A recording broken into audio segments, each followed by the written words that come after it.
পুরুলিয়া থেকে ফেরার পথে চন্দ্রকোনায় শুভেন্দুর গাড়িতে হামলা। এই মুহূর্তের সবথেকে বড় খবর, পুরুলিয়া থেকে বিজেপির একটি সভা সেরে ফেরার পথে পশ্চিম মেদিনীপুরের চন্দ্রকোনা রোড এলাকায় বিধানসভার বিরোধী দলনেতা শুভেন্দু অধিকারীর গাড়িতে হামলার অভিযোগ উঠেছে। ঘটনাকে ঘিরে চন্দ্রকোনায় চরম উত্তেজনা ছড়িয়ে পড়ে। অভিযোগ, রাস্তার দুপাশে বিজেপি ও তৃণমূল কংগ্রেসের পতাকা হাতে কর্মী সমর্থকদের উপস্থিতির মধ্যেই শুভেন্দুর গাড়ি লক্ষ্য করে হামলা চালানো হয়।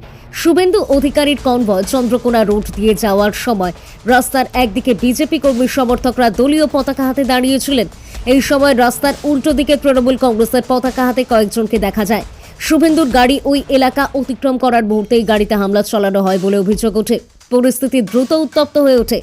সঙ্গে সঙ্গে কেন্দ্রীয় বাহিনীর জওয়ানরা শুভেন্দুর গাড়ির সামনে ঢাল তৈরি করে পরিস্থিতি সামাল দেয়। ঘটনার পরই বিরোধী দলনেতা চন্দ্রকোনা রোডের পুলিশ বিট হাউসে যান এবং সেখানে বসেই অবস্থানে বসেন। তার অভিযোগ, 12 থেকে 15 জন পরিকল্পিতভাবে আমার গাড়িতে হামলা চালিয়েছে। পুলিশের উপস্থিতিতেই এই হামলা হয়েছে। এমনকি হামলাকারীদের হাতে পেট্রোল ডিজেলও ছিল। পুলিশের ভূমিকা নিয়ে ক্ষোভ উগরে দিয়ে শুভেন্দু প্রশ্ন তোলেন, রাতের অন্ধকারে লাঠি সোটা হাতে একদল লোক রাস্তায় ঘোরাফেরা করছিল, পুলিশ কি করছিল? তিনি আরও অভিযোগ করেন, তার কর্মীরা যখন অভিবাদন জানাতে এগিয়ে এসেছিল ঠিক তখনই একদল যুবক লাঠিসোঁটা নিয়ে তাদের ওপর চড়াও হয়। থানার ভেতরেই মেঝেতে বসে অবস্থান বিক্ষোভ শুরু করেন শুভেন্দু অধিকারী। তিনি স্পষ্ট জানান, হামলাকারীদের অবিলম্বে শনাক্ত করে গ্রেফতার না করা হলে তিনি বিট হাউস ছাড়বেন না। অন্যদিকে তৃণমূল কংগ্রেস এই হামলার অভিযোগ সম্পূর্ণ অস্বীকার করেছে। স্থানীয় তৃণমূল নেতৃত্বের দাবি, বিজেপি রাজনৈতিক প্রচারের জন্য ইচ্ছাকৃতভাবে উত্তেজনা ছড়ানোর চেষ্টা করছে। শেষ খবর পাওয়া পর্যন্ত চন্দ্রকোনার রোড বিট হাউস চত্বরে বিশাল পুলিশ বাহিনী মোতায়েন রয়েছে। পুলিশের কড়া নিরাপত্তার মধ্যেই বিরোধী দলনেতার অবস্থান বিক্ষোভ চলছিল। গোটা এলাকায় উত্তেজনা বজায় রয়েছে।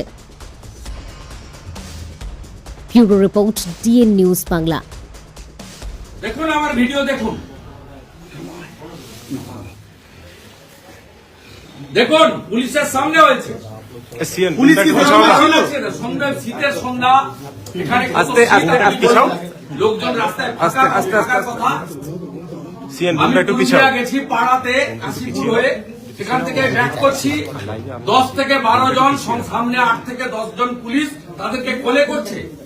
কাঠের বাটাম, মোটা বাঁশ, আস্তে আস্তে আমার সামনের গাড়িটা আর পরেরটা দুটো ব্ল্যাক স্করপিওর উপর দমাদম।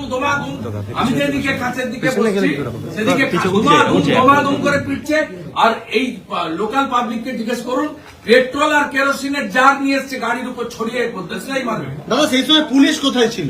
পুলিশ তো কোলাকুলি করছে, ওদের খবর দিয়েছে তো পুলিশ, আর খবর তো পুলিশ দিয়েছে।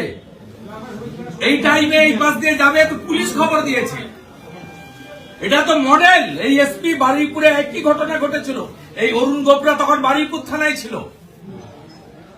ওই জন্য কাল থেকে চলছে। কালকে খড়গপুরে আমাকে 7 জায়গায় আটকানোর প্ল্যান ছিল, করতে পারেনি। দেবরাতে 3 জায়গায় প্ল্যান ছিল, করতে পারেনি।